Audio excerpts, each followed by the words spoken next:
중국의 존경받던 예언가가 죽기 직전 마지막으로 남긴 예언은 모두를 충격에 빠뜨렸다. 한때 중국을 세계의 중심이라 칭하며 주변국들을 작은 나라, 세계의 변방이라 얕보았던 위대한 예언가 리우밍. 그의 마지막 예언은 자신이 평생에 걸쳐 쌓아올린 신념의 탑을 스스로 허물어뜨리는 것이었다. 그의 입술에서 나온 단어는 다름 아닌 한국, 그리고 구원자였다. 세상 사람들은 그를 중국의 지혜라 불렀다. 그는 동양의 깊은 철학을 꿰뚫었고 영적인 세계에 대한 탁월한 통찰을 지녔다고 전해진다. 그러나 그의 사상 기저에는 항상 중국 중심주의가 깔려 있었다. 그는 중국이야말로 하늘의 뜻을 이어받은 천하의 중심이며 나머지 나라들은 그 변방에 불과하다고 가르쳤다. 그의 제자들 역시 그의 가르침에 따라 한국을 포함한 동방의 작은 나라들을 크게 신경 쓰지 않았다. 그들의 미래는 중국의 번영에 종속될 뿐이라 생각했다. 그 믿음은 그의 육신이 쇠하고 병들 때까지도 변하지 않는 것처럼 보였다. 하지만 그의 마지막 해, 그에게 이상한 변화가 시작되었다. 그는 모든 세속적인 활동을 멈추고 깊은 산속의 암자로 들어갔다. 그곳에서 그는 낮에는 태양 아래 명상을 하고 밤에는 별빛 아래서 영혼의 소리를 들었다고 한다.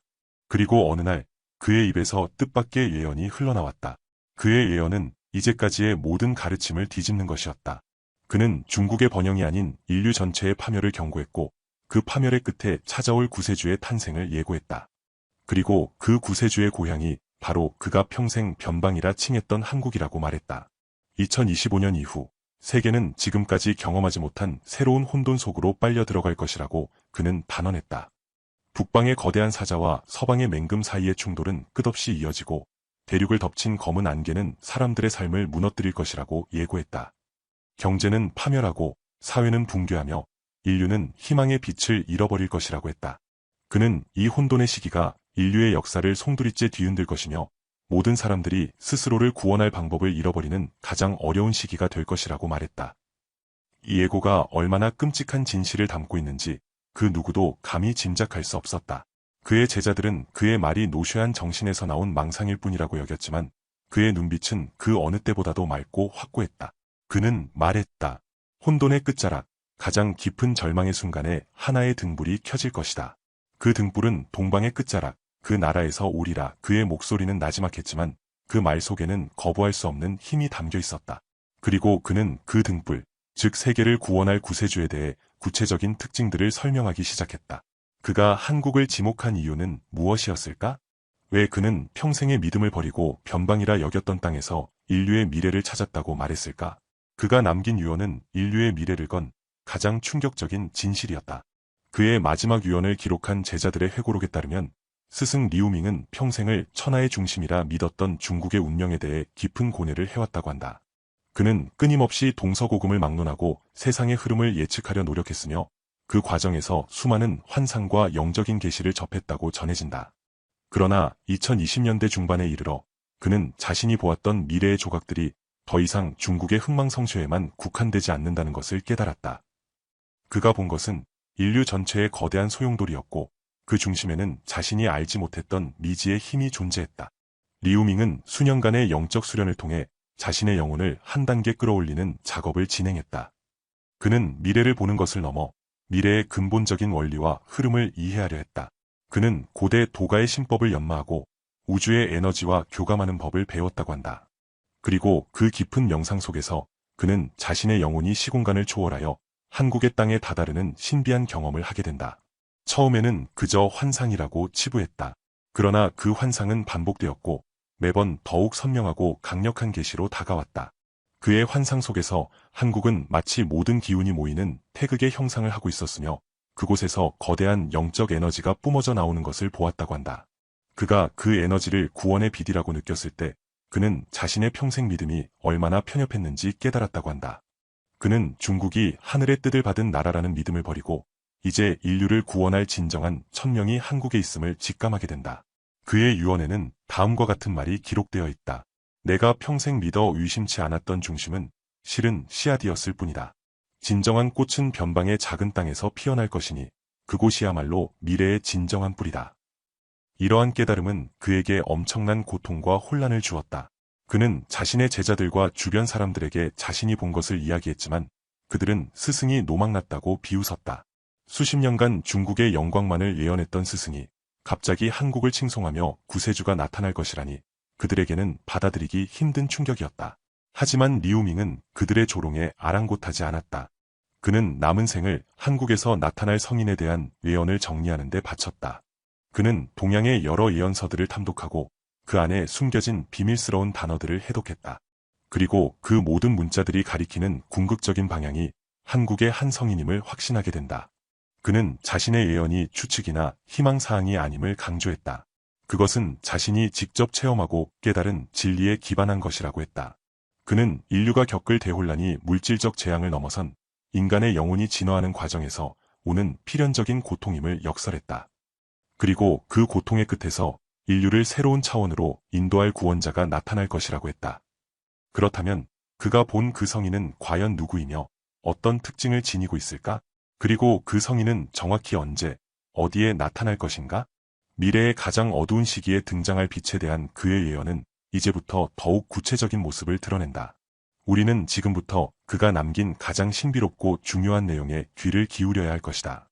그가 한국을 지목한 예언이 단순하게 영적인 체험에서 비롯된 것이라고 생각한다면 큰 오산이다. 리우밍은 흔한 신비주의자가 아니었다.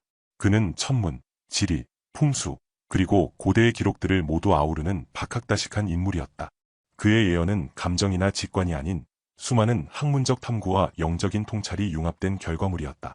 그의 제자들은 스승의 마지막 유언을 정리하며 그가 왜 한국의 한 성인을 그토록 확신했는지에 대한 논리적인 근거들을 발견하게 된다. 그는 오래전부터 동양의 여러 예언서와 미래에 대한 기록들을 연구해왔다. 중국의 예언서인 추배도, 금능탑비문은 물론 멀리 떨어진 한국의 정감록, 격암유로까지 섭렵했다. 그는 이 모든 고대 문헌들이 공통적으로 특정한 시대에 나타날 구원자의 등장을 예고하고 있음을 깨달았다. 놀랍게도 그 구원자는 동방의 작은 나라에서 나올 것이라고 암시되어 있었다. 그는 처음에 이 동방의 작은 나라가 중국의 일부 지역일 것이라고 해석했으나 깊은 명상과 연구를 거듭하며 그곳이 바로 한국임을 확신하게 된다. 특히 격암유록에 나오는 구물의 형상이 한국의 지형과 정확히 일치함을 발견하고 충격에 빠졌다고 한다. 리우밍의 예언은 구세주의 탄생에 앞서 인류가 겪게 될 처참한 시련에 대해 경고하고 있다. 그는 그 시기를 혼돈의 시면이라 불렀는데 이는 2025년 이후로 시작될 미래의 대혼란을 의미한다. 그의 말에 따르면 이 혼란은 경제적인 위기나 지정학적인 충돌에 그치지 않는다. 그것은 인류의 정신과 영혼이 뿌리부터 흔들리는 근원적인 위기라고 했다. 그는 마치 거대한 태풍이 몰아치기 전의 고요함처럼 2025년까지는 겉보기에 평화로운 듯 보일 수 있지만 그 내면에는 이미 거대한 균열이 생겨나고 있다고 경고했다. 그가 묘사한 첫 번째 혼란은 북방의 사자와 서방의 맹금 간의 충돌이다. 이 충돌은 영토 분쟁을 넘어 인류가 쌓아올린 모든 질서와 신념 체계를 무너뜨리는 결과를 낳을 것이라고 했다. 이로 인해 세상은 두 개의 거대한 세력으로 나뉘게 되고 그 사이에서 수많은 약소국들이 무너져 내릴 것이라고 예언했다. 이 과정에서 인간의 탐욕과 증오는 극에 달하고 서로를 향한 불신과 증오가 세상의 공기를 가득 채울 것이라고 했다. 그는 이 충돌이 시작되면 그 어떤 현자나 군주도 평화를 가져올 수 없을 것이라고 단언했다. 두 번째 혼란은 대륙을 덮친 검은 안개다.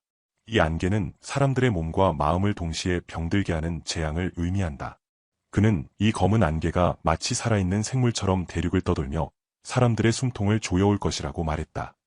이 재앙은 과학기술로도 해결할 수 없는 미지의 것이며 그 어떤 약물이나 치료법도 근본적인 구원을 제공하지 못할 것이라고 예언했다. 이로 인해 사람들은 서로를 의심하고 사회는 극도의 공포와 무질서에 빠지게 될 것이라고 했다. 그는 이 시기에 물질적인 재산이나 권력이 아무런 의미를 가지지 못하게 될 것이며 오직 순수한 영혼만이 살아남을 것이라고 말했다. 세 번째 혼란은 하늘의 불길이다. 그는 이 불길이 하늘에서 내려와 땅을 불태우는 것이 아니라 인간의 마음속에서 타오르는 증오와 분노의 불길이라고 했다. 이 불길은 서로를 향한 무의미한 비난과 다툼을 불러일으키고 가족과 이웃, 심지어 친구들 간의 관계마저 파괴할 것이라고 예언했다. 사람들은 자신의 이익만을 좇고 남을 짓밟는 것을 당연하게 여기게 될 것이라고 했다. 이 불길이 온 세상을 뒤덮을 때 인류는 더 이상 구원의 희망을 찾지 못하고 절망의 나락으로 떨어질 것이라고 말했다. 리우밍은 이 모든 혼란의 시기가 인류의 미래를 결정짓는 중대한 기로가 될 것이라고 했다. 그리고 이 모든 재앙이 절정에 달했을 때 가장 어두운 밤에 가장 밝은 별이 뜨는 것처럼 구세주가 나타날 것이라고 했다. 그의 예언은 그 성인의 탄생이 한 개인의 등장이 아닌 인류의 영적인 진화와 구원을 위한 필연적인 사건임을 강조하고 있다. 그는 말했다. 혼돈의 끝자락에서 인류는 모든 것을 잃게 될 것이다. 그때에야 비로소 진정한 구원의 가치를 깨닫게 되리라. 리우밍은 대혼란의 시기가 물리적 재앙을 넘어 인류의 정신과 영혼의 깊은 상처를 남길 것이라고 예언했다. 그는 이를 정신적 가뭄이라고 표현했는데, 이는 사람들이 미래에 대한 희망을 잃고 삶의 의미를 상실하는 현상을 의미한다. 그는 이 시기에 물질적인 풍요가 아무리 넘쳐나도 사람들의 마음은 공허해질 것이며, 과학기술의 발전이 아무리 빨라도 그로 인해 생겨난 문제들을 해결하지 못할 것이라고 말했다. 사람들은 깊은 외로움과 고립감을 느끼고 서로에게 무관심해지며 결국 자신에게만 집중하게 될 것이라고 했다. 이러한 정신적 가뭄 속에서 사회는 극심한 양극화 현상을 겪게 될 것이라고 예언했다. 불을 독점한 소수와 가난 속에서 허덕이는 다수 간의 갈등이 극에 달하고, 그 갈등은 경제적 투쟁을 넘어 계급 간의 증오로 발전할 것이라고 했다. 그는 부자들이 더 많은 것을 차지하기 위해 비인간적인 행위를 서슴지 않고, 가난한 자들이 그들에 대한 분노를 폭력으로 표출하는 악순환이 이어질 것이라고 말했다. 이 과정에서 인류는 자신들이 쌓아올린 문명의 가치들을 스스로 파괴하게 될 것이라고 했다. 리우밍의 예언은 또한 혼돈의 언어에 대한 경고를 담고 있다. 그는 이 시기에 진실과 거짓이 뒤섞여 사람들이 무엇을 믿어야 할지 모르는 지경에 이를 것이라고 말했다. 거짓 정보가 진실인 양 퍼지고 사람들은 자신이 보고 싶은 것만 보며 현실을 왜곡할 것이라고 했다. 이로 인해 사회는 분열되고 한국을 포함한 전 세계의 공동체는 서로를 비난하고 증오하는 감정의 소용돌이에 휩싸일 것이라고 예언했다. 그는 이 혼돈의 언어가 인류를 더 깊은 절망의 늪으로 끌어내릴 것이며 구원의 빛이 보이지 않는 것처럼 느껴지게 만들 것이라고 했다. 하지만 리우밍은 이 모든 재앙이 인류에게 주어진 마지막 기회라고 말했다. 그는 인류가 모든 것을 잃은 후에야 비로소 진정한 성인의 가르침에 귀 기울일 준비가 될 것이라고 했다. 물질적인 탐욕과 정신적인 허영을 모두 버리고 오직 구원에 대한 순수한 갈망만이 남았을 때 구세주가 나타날 것이라고 예언했다. 그는 인류가 이 극심한 고통의 과정을 거치지 않고서는 영적으로 한 단계 더 진화할 수 없으며, 구세주의 등장이 이러한 진화를 위한 필연적인 과정이라고 강조했다. 그는 말했다. 어둠이 가장 깊은 곳에 이르렀을 때 새벽은 가장 가까이 와 있는 법이다. 인류의 절망이 극한에 달했을 때 구원의 성인이 나타나 그들을 새로운 미래로 이끌 것이다. 그렇다면 그 성인은 어떤 모습으로 나타나며 어떤 방법으로 인류를 구원할까? 그는 정확한 연도를 언급하지 않았지만 혼돈의 시대가 10년째에 접어들고 북방의 맹수와 서방의 독수리의 싸움이 한계에 다다를 때라고 예언했다. 이 시기는 인류의 절망이 가장 깊어지는 때이며, 따라서 구세주의 등장 또한 가장 극적인 순간에 이루어질 것이라고 강조했다. 가장 놀라운 예언은 그 구세주가 탄생할 구체적인 지명에 관한 것이다. 리우밍은 그의 유언에서 다음과 같이 말했다. 나는 동방의 끝자락, 한국의 땅에서 하나의 빛이 솟아오르는 것을 보았다. 그 빛은 충청도와 경상도가 만나는 지점의 작은 마을에서 시작되리니 그 마을의 이름은 물과 불이 좋아하는 곳이라 불리리라. 이 예언은 그 장소가 지닌 영적인 의미를 암시하고 있다. 물과 불은 음과 양을 상징하며, 이는 혼란과 조화, 파괴와 창조의 힘이 공존하는 곳임을 의미한다. 그는 이 곳이야말로 구세주가 성인으로 성장할 수 있는 완벽한 요람이라고 말했다. 그가 예언한 구세주는 초인적인 힘을 지닌 영웅의 모습이 아니었다. 오히려 그는 겸손하고 조용하며 세상의 이목을 끌지 않는 평범한 사람의 모습으로 태어날 것이라고 했다.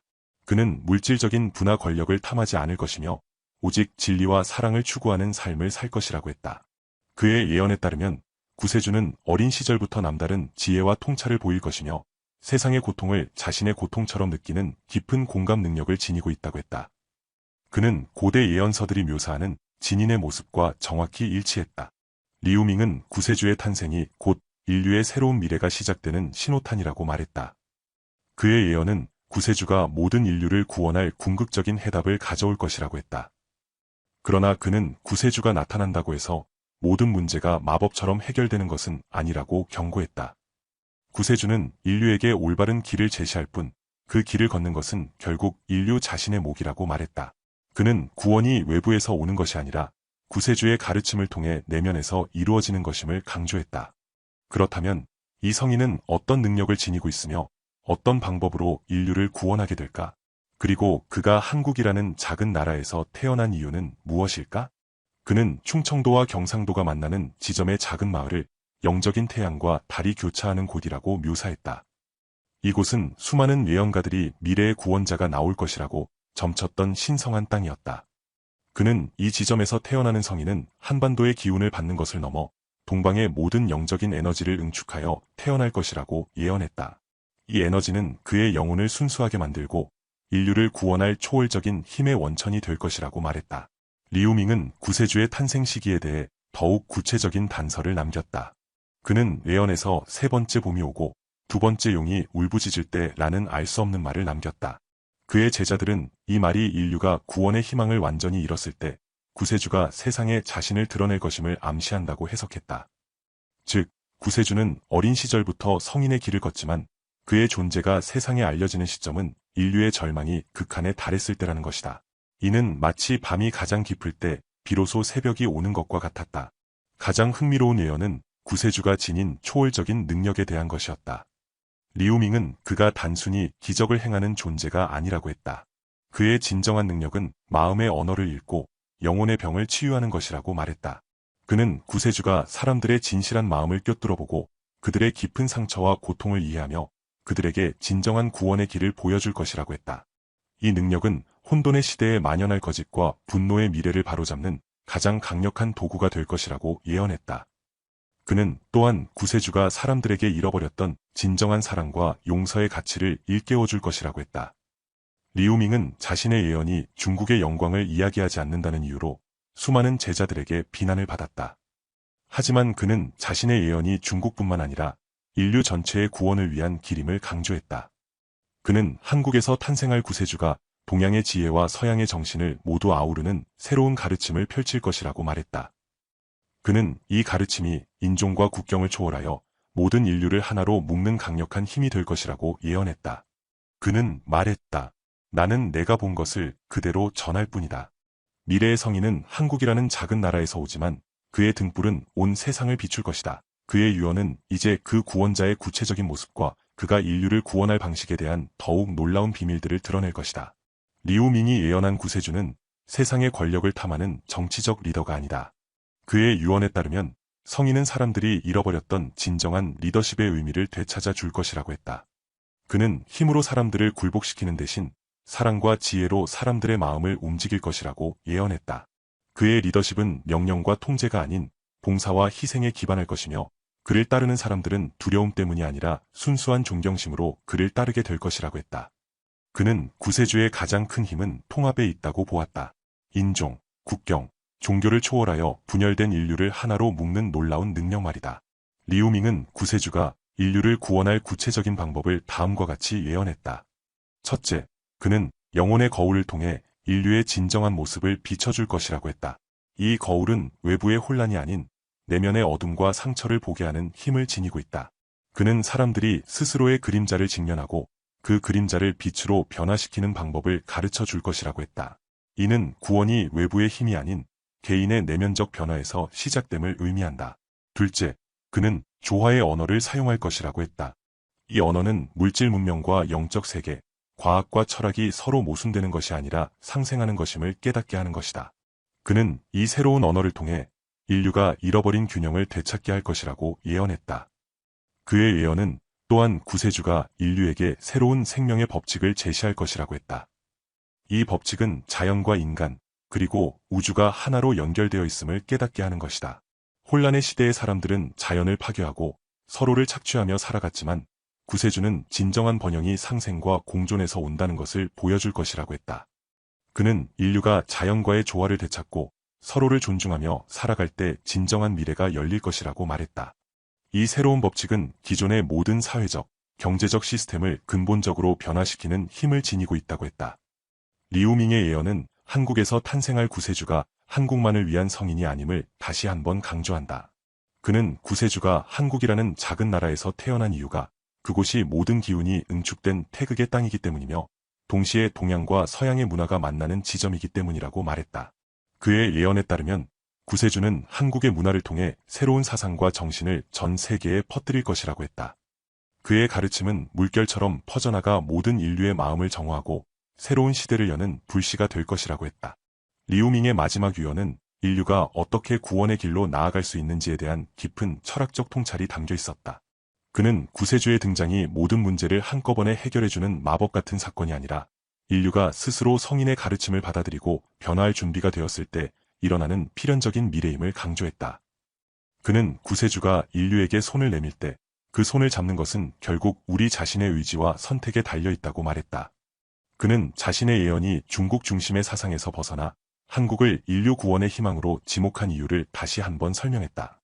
한국은 동양의 심오한 정신과 서양의 발전된 물질 문명이 만나는 지점에 위치해 있기 때문이다. 그는 이 두 가지 상반된 에너지가 한국에서 조화롭게 융합될 때 새로운 시대의 빛이 탄생할 것이라고 보았다. 구세주는 바로 이 조화의 힘을 바탕으로 인류에게 새로운 미래의 비전을 제시할 것이라고 예언했다. 한국이라는 작은 나라가 인류 구원의 중심이 될 수 있는 것은 그 땅이 지닌 영적인 기운과 문화적 잠재력 때문이라고 했다. 리우밍의 예언은 오늘날 우리가 겪는 혼란과 절망의 미래를 정확히 꿰뚫고 있다. 북방의 사자와 서방의 맹금 사이의 갈등, 대륙을 덮친 검은 안개, 그리고 정신적 가뭄은 이미 우리 현실 속에서 여러 가지 모습으로 나타나고 있다. 그의 예언은 이러한 혼란이 우연이 아니라 인류가 스스로를 돌아보지 않고 물질적 욕망만을 추구한 결과임을 경고하고 있다. 그러나 그는 절망 속에서만 진정한 희망을 찾을 수 있다는 메시지를 남겼다. 인류가 가장 어두운 시기를 통과할 때 구세주가 나타나 새로운 구원의 길을 열어줄 것이라고 했다. 그의 유언은 우리에게 한국에서 성인이 나타날 것이라는 예언을 넘어서 진정한 구원의 의미를 되새기게 한다. 구원은 외부의 초월적인 힘에 의해서가 아니라 우리 스스로의 내면을 정화하고 서로를 사랑하며 자연과 조화롭게 살아갈 때 비로소 완성된다. 구세주는 그 길을 밝혀주는 등불일 뿐이며 그 등불 아래에서 길을 걷는 것은 우리 모두의 몫이라는 것이다. 리우밍의 예언은 그의 생애 마지막에 남겨진 가장 위대한 유산이다.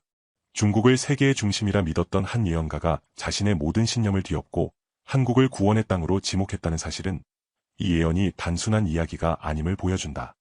그의 예언은 오늘날의 혼란 속에서 미래의 희망을 찾는 모든 이들에게 깊은 울림을 준다. 그의 말이 과연 현실이 될지는 알 수 없다. 그러나 그의 유언은 우리가 미래를 어떻게 만들어가야 할지에 대한 중요한 질문을 남기고 있다. 진정한 구원은 우리 자신의 손에 달려 있다. 그의 예언은 바로 그 사실을 말해주고 있다. 여러분이 생각하는 한국에 나타난 구세주는 누구입니까? 댓글로 서로의 생각을 나누면 큰 도움이 될 것입니다. 시청해주셔서 감사합니다.